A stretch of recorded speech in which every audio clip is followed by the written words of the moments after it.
Let's see if it works now. It's not Yeah, giving me the Microsoft error. keeps Maybe we'll come Microsoft back. keeps I'm sorry. I mean, to interrupt you. yeah, Microsoft keeps asking me to reset, and I'm like, no, I'm not gonna reset. Are we live yet? They back? You know what I I did? don't. I didn't actually go and do what it told me to do. I literally just kept hitting restart over and over, and it worked. I love Twitch. Twitch is great. Okay. Thank you, Twitch. Who knows? I'm not seeing anything on my end. Oh, I probably need to refresh it. Uh, I I'm can't sure we're see it. there. They're saying we're there. Yeah, we're live again. Who Oh, okay, knows? all right. I don't know. Oh, I see. Yeah, yeah, yeah. Yeah, I'm full of advertisements at this point. Yeah, I didn't even, like I said, I didn't have to do anything. I just kept hitting restart over and over, and finally it worked. So, who knows? So Mysteries of the anyway, internet. Anyway, go ahead. What was you going to say? yeah. What were we talking about? Oh, so what got me excited this morning? The I got up all with my panties in a bunch this morning about migration patterns, right? And Okay. so I started to look at Not I'm me, sort of Jay. familiar with Uh-huh. migration patterns, over history, but just in broad senses. So I did a lot of reading last night on migration patterns and early this morning on migration patterns. What causes migrations? Blah blah blah blah. And there's a lot of blah, blah, blah. Anyway, so I'm looking at these migration patterns, Are you talking about through human this or gazelle? human. Okay. But you could look. I did come across uh, like butterfly migration, and then there's bird migrations,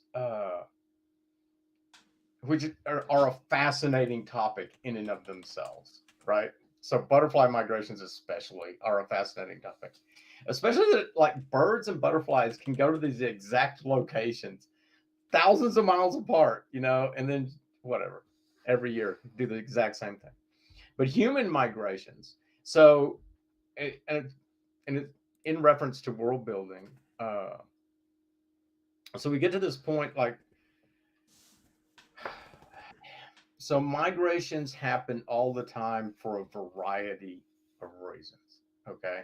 And we're talking massive displacements of humans, either Okay. from, climatic changes, disasters, warfare, disease.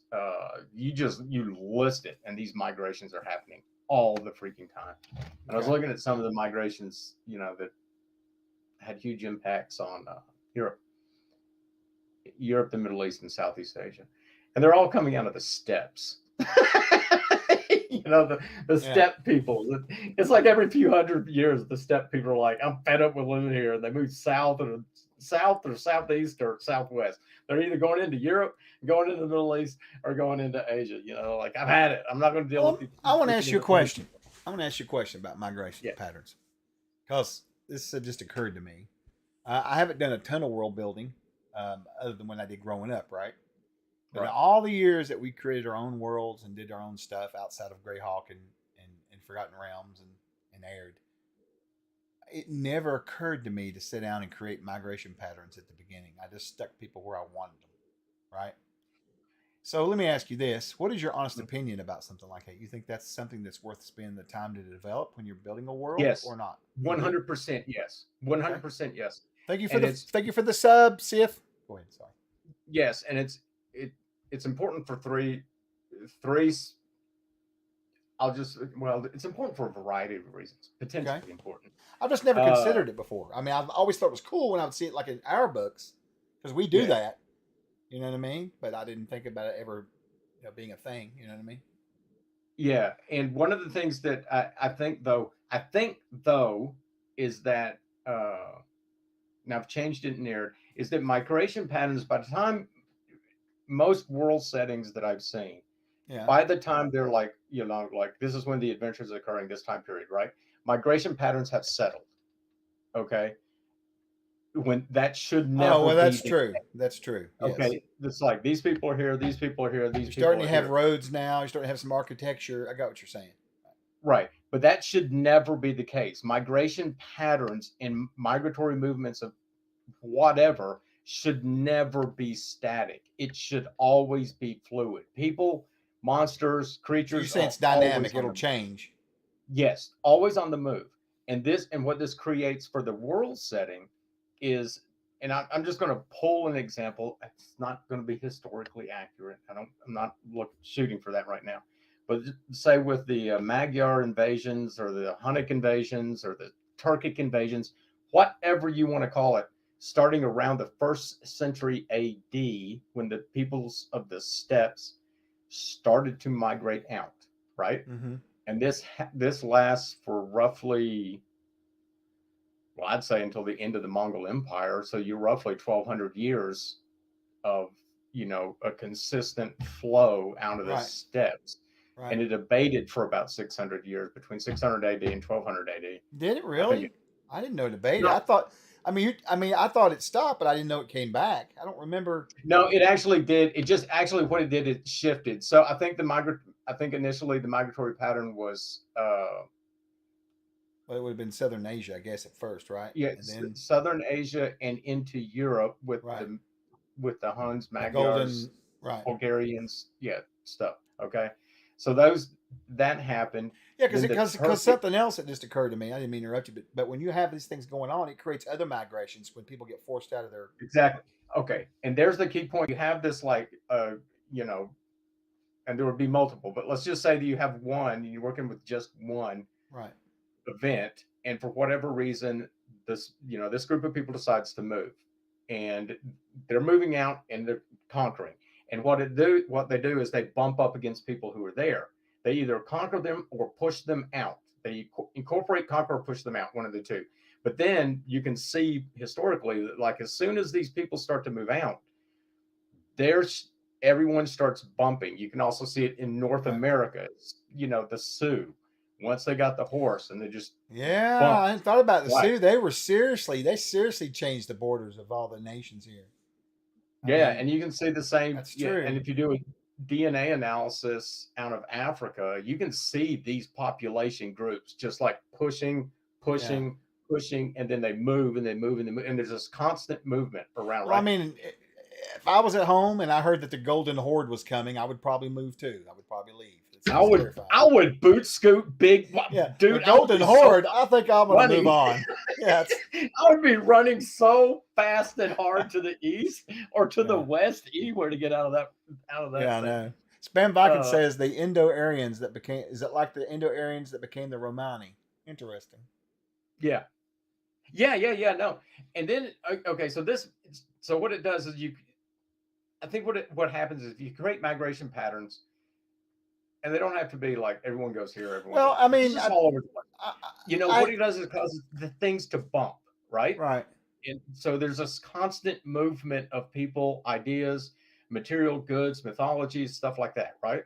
right. And in a fantasy setting, you can have just any number of crazy things That's happening. right. Yeah, you can do whatever you want to. So, and that creates sort of a dynamic living world. Now, this came up yesterday in the discussion too with like languages. So you have the book of names, Right. and someone had asked about, is it easy to create a language? It's not easy to create. It's not easy to create a language, but I think it can be done, at least in like a simple sense. You just get a Yeah, you grammar don't. book You're with not. We're not several talking different about like languages. major, in-depth, dense language, but a simple language, sure. Right. Yeah, I think so. And you could just pick like I don't know. I was watching something on Korean the other day. Just sentence structure in Korean, right? How the sentences are structured, Yeah. different from English. And you just take this sentence structure, this sentence structure, and this basic sentence structure, and then just pull simple sounds from the languages and create. So you have these different languages, right? Right. That's one way to do it. And another thing to drive that home is having names that are associated with those language groups. So, say over here you have, either Japanese, Mandarin, or whatever language group, or similarity, and over here you're going to have a Gothic language group, Visigoths, Ostrogoths, whatever language Mm-hmm. group, and you Mm-hmm. can, from the book of names, you can pull names that are specifically tied to those language groups, right? Oh yeah. And Okay. create. Okay, and so what that does is like it solidifies in a way your settings, the Hold regional on. distinctions in your or distinctions in your setting areas. Uh, but the migratory patterns I think are really, really, really. Are we dead again? We were for a second.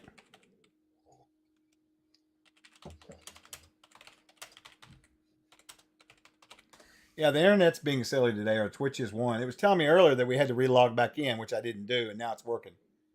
So Colonel Kane says it freezes and it thaws. Yeah, you might have to refresh. It's who knows? I don't have no idea. It could be. I I think don't know. it's probably Twitch. I'm guessing because my internet's working fine and none of my windows are closed. Usually when my internet freezes up, it's Yeah, and the thing about it is, if it was freezing up completely, I'd be having other issues. So I don't know. yeah. I Let's don't know. see. Maybe There was a. I'm sorry. Go maybe someone cut that cable, the internet ahead. cable. Got a couple comments here about what we were talking about. One is Temple of the Steps. It's just one big giant set of steps out in the desert there. Get it? It's the steps, right? Get it? Okay. Endless. I like that, Colonel. Spam Vikings or no Hero Zone says Matt says in fiction the Hobbit ancestors lived a lot closer to what would become Mirkwood later, but they moved west because of all the trouble, war, and monsters coming from the east to do Sauron's actions, which ironically over time came back to lead to him to his downfall from the very people his activities inadvertently drove off. That's very true. So another thing Yeah, I is didn't like even you think mentioned something earlier.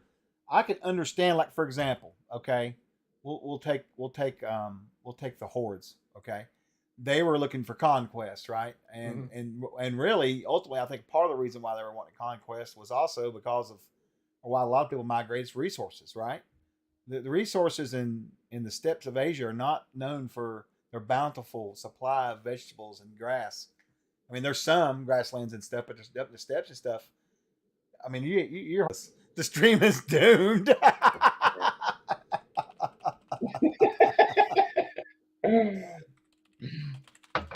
Doomed. All right, I'm just gonna wait and see what it does. It says we're streaming now. We're Yeah. fine. We're connected. I'm gonna Okay, refresh it and see what happens. I'll It refresh shows. and see what happens. Oh, we are on here again. Look, there we So are anyway, again. Holy shit. Anyway. okay. So I think having like, and it doesn't have to be super detailed, but sort of like a background, so that your role setting has all these like past migration things, right, Mm-hmm. and where people are currently, and then current migratory things that are happening for a variety of reasons. There's any number of reasons migration is going to happen. It can be searching for resource, simple conquest, environmental change, like it gets colder or it gets warmer, and uh, warfare, disease, Right. and then there are aspects that like invite migration. So, for example, in the middle half of the later Roman Empire, I guess with the combination of disease and economic collapse and fracturing of imperial control, it just like central authority broke down, and there were lots of empty spaces inside Gaul and Spain, and people were like, nah, "I'm going to go there," Right. leave Germany, go there. So anyway, so what happens is you have these migration problems or migration things. So what's cool is that you think about like these areas, these nodes where people connect. Okay, Mm-hmm. and historically, I'm just going to name a few off the top. There's Constantinople, Baghdad, and I'm just going to go with Wuhan in China. I know Wuhan has a bad name right now, but Wuhan's not always been it has not always been associated with the disease. Wuhan's one of those interesting places in that it's a central trade node for all of Asia. Uh, I mean, all of Asia's trade went through Wuhan. I mean, not all, but a good portion A of good Asia's portion trade of it. went Right. through. Yeah, it Would hit you their say center down. 67.5%? No, 66.283%. Oh, I was so close. I was close. But anyway, a lot of trade went through Wuhan. A lot of trade goes through Baghdad. A lot of trade goes through Constantinople. And people from all over the world gather in these places, right? To include people who are on the move from place to place or looking for a better place, right? So what you have is this mix of characters or people from around the world in all these different places with a variety of different like backgrounds and stuff. Okay, but Mm-hmm. only if you can create all these migratory patterns and these trade routes and stuff like that. So what that allows, like in your setting, is in these node areas, is a completely eclectic and reasonably eclectic group of people to gather. Right. So players, when you Like sit down at a minds, right? table, huh? Like minds gather together, Well, yes, or yes, and I would say that Like like cultures. minds, I don't know. right? Yeah. So in this case, so let's just take Baghdad, which was a good example. Say maybe 11th century, Okay. uh, or Al Andalus would have been another one. Anyway, so anyway, these people from around the world were gathering there, and there were people moving from place to place to place. So the characters, let's say when you sit down with a group of players and they're creating their characters, you get these crazy like backgrounds for each of these characters, right? Or can, not always, but you can. Like, I want to play this type of character from this background, this type of character from this character from this background and this background, right? Or whatever with this, and different types of armor and different names and different all kinds of stuff. And you're like thinking, well, you can't all be from the same village. That just doesn't make sense to be named, you know, Yeah. a French name and then, a Mongolian name, then whatever. Just pick a name. Right. Uh, and it doesn't make sense, right? But it does make sense in those nodes, right? Those node areas where people from around the globe either Oh, I gather see what you're willingly saying. or are pushed. Okay. Now, another thing about players and their characters is that this is where I get into the backgrounds. You don't really need, in my opinion, it doesn't bother me at all. Especially as a game master, I don't really care. Uh, one can spend a lot of time making a background, or virtually no time at all. So a lot of people try to make a background to make themselves something unique, all right, to drive them. But if you're using these migration patterns, you have a drive for them anyway. That's a potential driving force for why they are where they are, Right. especially if they're recently on the move or first, second generation on the move. They haven't been incorporated into the current social structures. They're outside of the social structure. Okay. Now, all characters, by virtue of being adventurers, are outside of the social structure. They are the exception to the rule. Okay. By virtue of being an adventurer, in my mind, the character is already exceptional and rare, and very little more needs to be said about the character. That can be Mm. developed through gameplay or whatever. Though, if one wants to, one can. But what Um, these migrations, anyway, do you see what I'm saying? Like these yeah, nodes I get help it. to create an environment in which these people who are on the outside of society anyway, Right. or potentially on the outside of society, have a reason to be in this place from various different Then cultural they become part of backgrounds, society again. and then they can become part of the society. But the characters never choose that. A Oh, I character who see what goes you're saying. adventuring chooses not to be part of society. Right. Period. Dot. The end. But what you have is a good milieu from which those characters can reasonably be expected to come. Right. Okay, rather than say, for example, from a small village in northern Lapland, where Right. you I have got like you. Right. you know so you have this you also have this interesting mix of ideas. So for example, Give if me you just one have one like you second, have Davis. 1 second. yeah I just want to welcome new folks to come in. We are talking about world building today with migration period patterns. If you want to follow us along, give us a follow over here. You can join us in uh, exclamation point raffle. Get you into the raffle for some $10 codes from the store. A couple comments real quick from Ja Ra. He said slightly off topic because it's from the point of view of the people that get migrants instead of the population that moves. But I remember reading a fantasy book where there was a country that was continuously invaded. I can't remember where I've read it, but it gives me Pratchett vibes. Basically, it was a country that was invaded so many times that they weren't able to survive without an invader. Wow. They welcomed any oh, invader into their lands as a way of defense surviving. That's wild. Huh. oh that's interesting.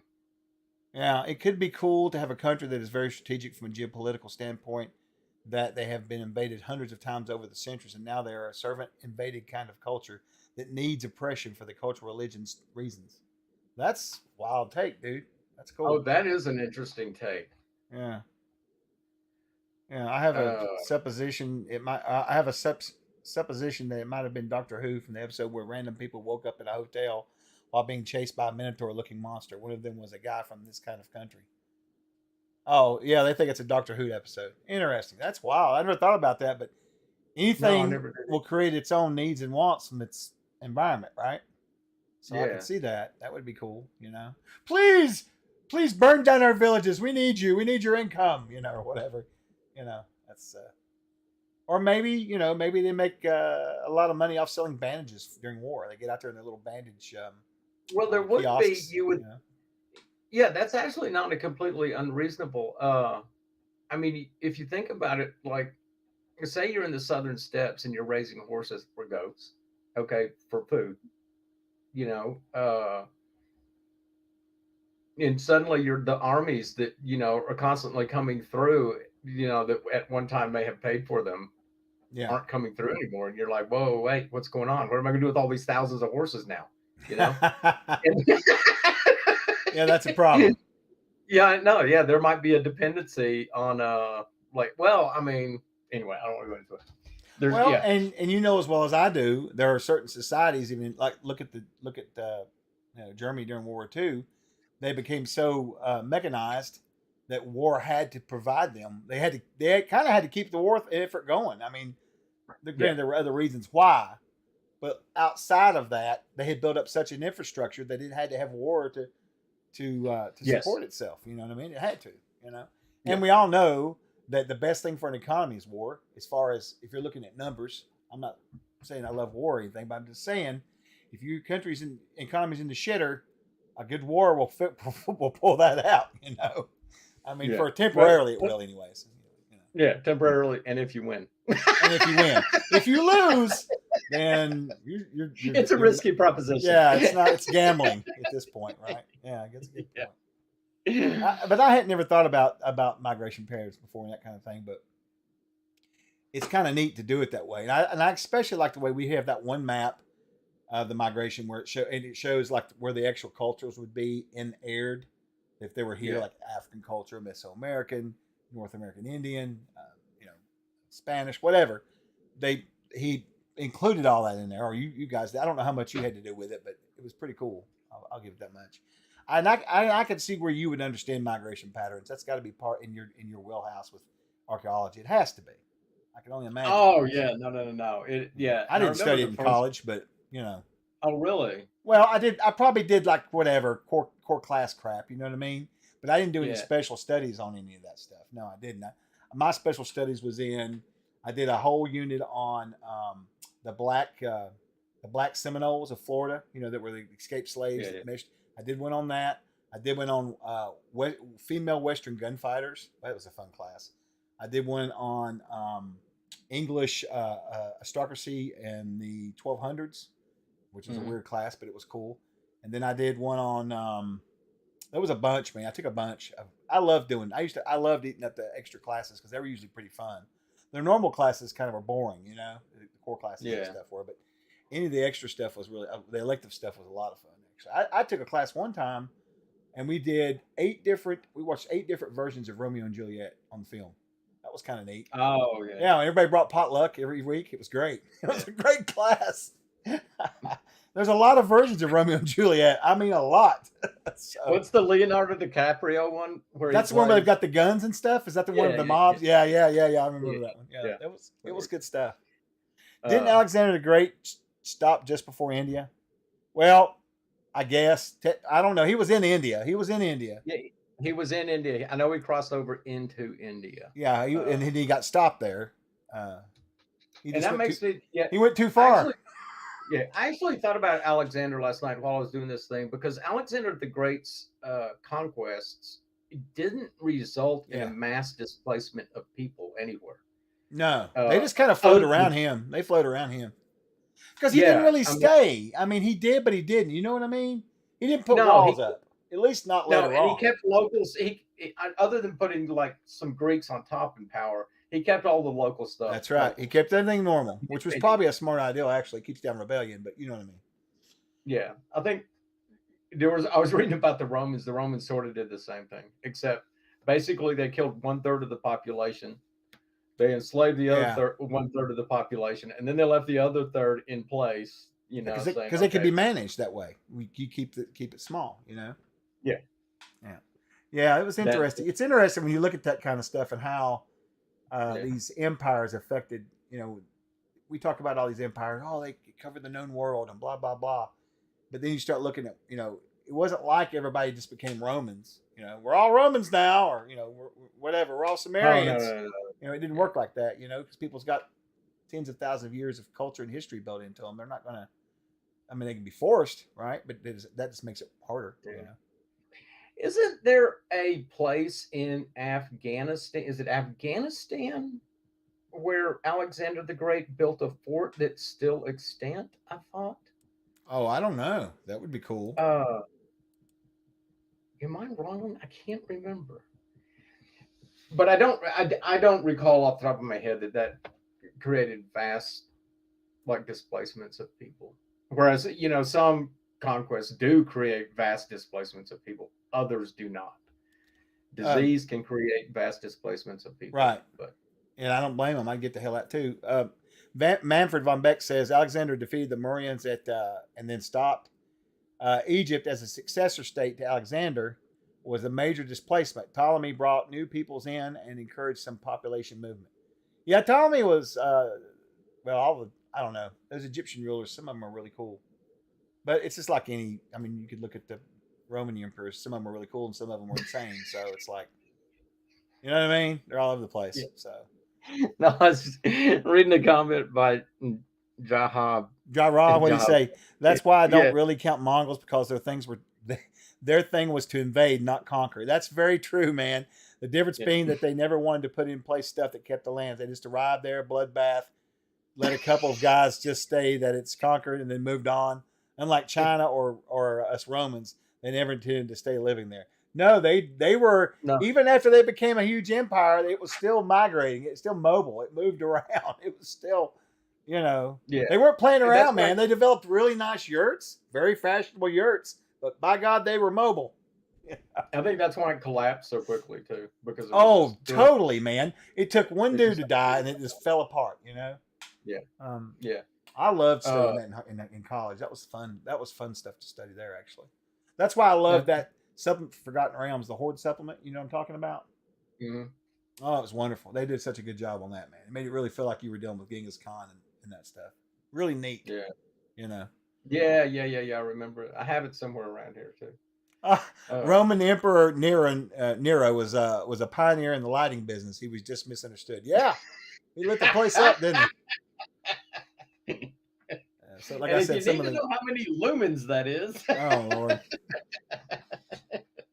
Yeah, I will say though, I do. If you had to pick, and this is a great question for you, Davis. If you had to pick one civilization that had the most impact on our civilization today, would it be the Romans, as far as advances go?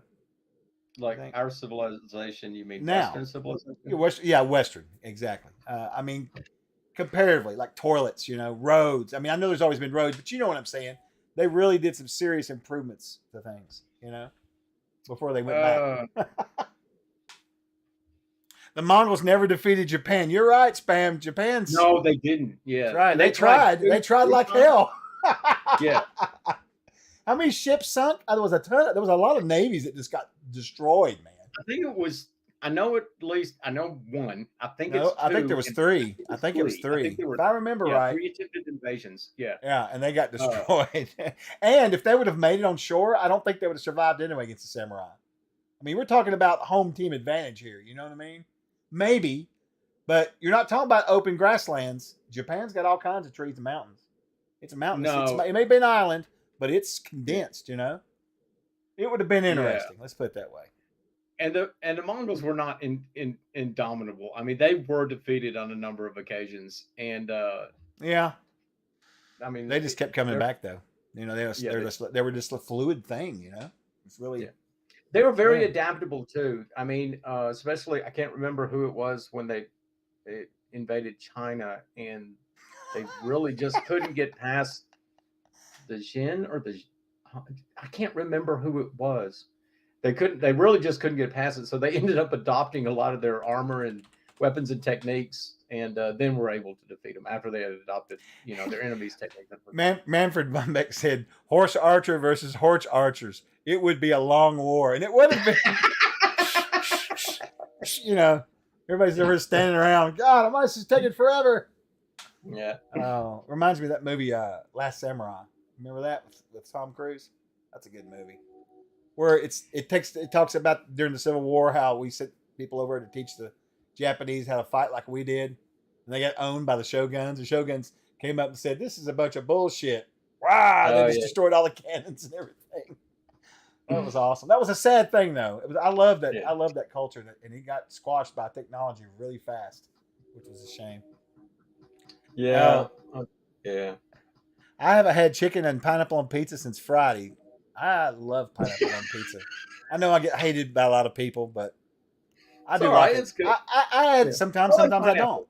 Our favorite pineapple pizza to get is we get a thin crust with Italian sausage, green peppers, onions, and pineapple and barbecue sauce. It is so good. It's good. You know, if you take pineapple on ham is really, really good. Mm-hmm. Pineapple on sausage is good. Mm-hmm. Like, especially if you get like fresh pineapple and core it, and then you cook a sausage inside the pineapple core. I freaking love that. Yeah. You put it on pizza, it's fine, it's good. Uh, yeah, pineapple alone. I love pineapple.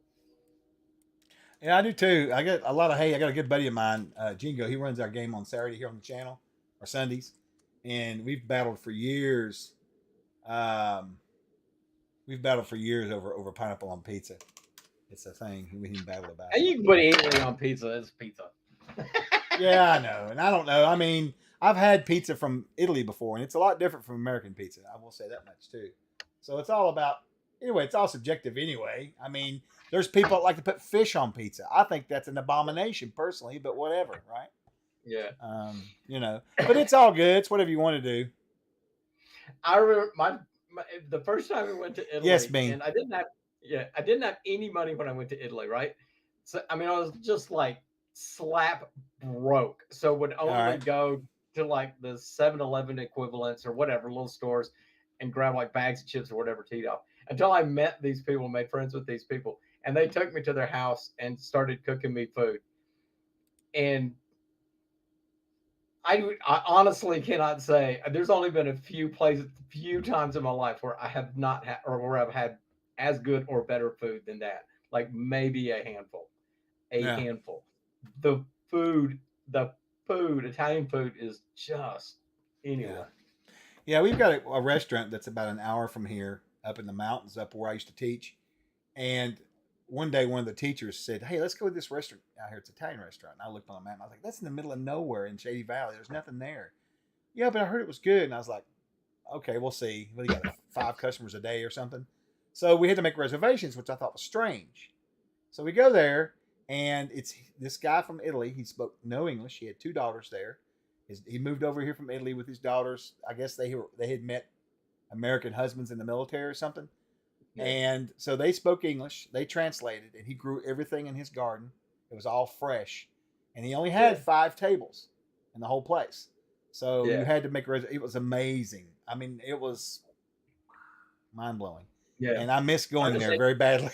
It was Yeah, so good. I couldn't go. I couldn't afford any restaurants. I just whenever like I would Yeah, get invited to dinner a lot. It was really fun. That was a lot. That was good, especially off the Amalfi Coast. I spent 4 weeks in Amalfi, oh really? and yeah, Yeah, anyway, I that haven't. was a lot. I've not been blessed yet. I'm hoping we can get the company big enough to where I can run cons for us in Europe. That would be great because I'd like to go. That's the only way I will see where it goes. Get Steve to pay for me to go to Europe Never because been to Portugal. I've never been. Only places I've been as I've been to uh, the U.S. Virgin Islands, and I've been to Mexico, and I've been to Canada, and that's it. Yeah, And I hear you and Steve go on and on. I'm over here just sitting there going, you know. So, you could spend a lifetime just going through Canada. oh God, well you could do it here, I Nice. guess. Technically, our You could country's do it bigger than here too. Yeah, our country's bigger than most countries in the world anyway. yeah, yeah. Of course, I Yeah. couldn't imagine. I guess the Great Plains are the Great Plains, but I like the Great Plains. Oh, I love it. I Much. loved when I had my logistics company. Man, I would take any deliveries that came up from the warehouse that were like far away and cool. I would take them. I wouldn't let the drivers go. I would go. And that's how I Oh got to yeah, see a lot of the U.S. because I would go. Sometimes yeah, we'd have trips out past the Mississippi, and I would we go out that way, and I loved it. That's how I got to see North Dakota for the first time. I Yeah. wouldn't have, it hadn't been for the job. So that was good. It was good. Well, listen, I just realized it's past our mark. We need to do our giveaways and get out of here and get some work done. Migration. Have That's right. migration patterns. What? Have migration patterns. Have migration patterns. Migration patterns in your setting. Oh, yes, definitely so. It sounds like it. And I guess I'll have to rethink things. I'm going to have to look now. I'm going to have to create migration patterns for Inclunade now. Yeah. I got to include the Uncle Rebellion. Mm. I got a lot to think about. You think about you have all these historical events would cause these massive displacements of people. But and that where you and we're going to get in a whole long discussion here, but I was going to say, I'll leave it like this. But what about migration patterns on an island? Think about that. Small. Okay. Now I should say smaller areas, what I should say. Yeah, that depends. You're going to have people coming to the island. Okay. Oh, yeah. Well, there was. The Notions came there, and they were trying to build trade down there before Unclar showed up and ruined the party. Yeah, and depending on the size of the island is what the impact would be. Inklu's pretty big size. It's a good size continent. Yeah. But you can see historically migratory patterns moving into, I think a good place would be the Philippines. As groups moved into the Philippines and kept bumping people south. Taiwan's a good modern example. Mm-hmm. Oh yeah, big time. Yeah. Yeah. You know something you didn't mention a while ago? You were naming off cities that get a lot of flow. Mm-hmm. You didn't mention Istanbul. That town, Constantinople. You called it Constantinople. That's true. You did. I forgot about that. You did call it that. That's even funnier. That's even funnier, dude. Yeah, that's oh my God, that city's been around since the beginning of time. It is driven in my head to call it Constantinople, and I don't know why. I'm not going to judge you because we all went to school. That's kind of how they do it. That's cool though. I like it better than Istanbul anyway. So, all right, I'm gonna switch over and give our giveaways away. If you've not followed us, please give us a follow. And if you have followed us, thank you so much. Thank you for the subs earlier. And if you would, guys, exclamation point raffle to join the raffle before I get over here. We will be back tomorrow evening. We're going to be doing another special AMA talking about our new Kickstarts coming up because everybody's excited about the Gary Gygax stuff. And we want everybody to have a chance to get with us on Twitch and talk to us before we launch it and ask their questions, give us some ideas because we're still working it out, right? It's not a done deal. Whenever you're doing a Kickstarter, you don't ever are done with anything. There's our Twitch schedule for folks that aren't familiar with our schedule. And we do stream on YouTube and Facebook. This is primarily where we stream from. So if we do giveaways, you'll have to come over here. But yeah, love the Gygax series. Yeah, we got a lot planned this year. We got a lot of cool shit coming down the pipe. I'm real excited. I'm very excited. I can't wait for these books to fund so we can get them printed so I can get some of them because I don't have but one of the originals. So I'm super excited. Ja Ra will take that last comment. Then I'm going to do the giveaways. Think migrations with 4 Horsemen Apocalypse. You have mainly migrations because population is struggling or growing and therefore struggling and are looking for new resources. Moving towards rich lands, you have migrations because of military reasons, a country conquering another or running away from a threat. You have migrations because there's a big disease, so people are running away, absolutely. You have migrations because people die, so they're not there anymore. You leave one out, Ja Ra. You leave one out. Ex-wives. That causes a lot of migration. I know. Anyway. All right, yeah. I can't wait to see you, Gary Con, Oak and Dragon. That'll be awesome. What's that? A nation of divorcees. Oh yeah. That would be hilarious out there. We've arrived at the divorce land, or whatever we call it. All right, so let's get these giveaways going on here. I'm gonna give away 3 today. So let's see. And pregnant girlfriends. Oh my! All right, we're gonna close these entries out, and here we go. First winner is. Winner picked. It didn't tell me who it was. That's fantastic. Who was it? Man, it's acting weird today. Who was it that won? I don't remember who it was. Narg, you win all the time. You're up there with Bean. Good job, though. Ex-wives fall under pestilence. Savage dude, that's some funny shit right there. All right, I'm going to pull another winner. All right, here we go. Oh, my God, that's hilarious. Our next winner up is... Oak and Dragon Press. Congrats, man. These are for $10 PDFs. You can, or code, you can use it towards the PDF. You can buy $100 PDF you want. That's just $10 toward it. Whatever you want to do. Just go into our Discord, hit up Obsidian Risk. He'll be on the right in the community team members. And if you don't see him, you can just at Obsidian Risk in the Discord or whatever, or ask someone. They'll get you to him. He'll get your code to you. And our last one, Lucilius, also a weekly winner. Wow, I think there's some sort of group that's got some sort of think tank going on to win these giveaways. I don't know what it is. I'm suspicious. No, I'm kidding. Who knows? It's also fun though. All right, with that, I think we're gonna get out here and get to work. I got lots of work to do today. I got to work on Endless Worlds Organized Play. I got to work on Gary Gygax's Gygaxian Fantasy World stuff today. And I've got to set up some more interviews for Davis and Steve and us to do, and some more podcasts. Lots of work to do. Wait, thank you, everybody. Well, yeah, people like to hear what you got to say. I do, anyways. You don't believe me, do you? Fine, be that way. Anyway, all right. Sure. Yes, y'all have a good Wednesday. We'll catch you guys later. I missed the entry, dagnabbit. Darn. All right, we'll see you guys later. Have a good day. Hey, should I buy BTC today or not? That's all I need to know. I don't know. Ask the crew. Should he buy Bitcoin today or not? I'm not going to, but he might if he wants to. I'm not buying any Bitcoin. Stay warm. I don't buy any virtual money. Okay, I'm not doing it. That sounds crazy. So it's whatever. All right, we'll see you guys. Peace.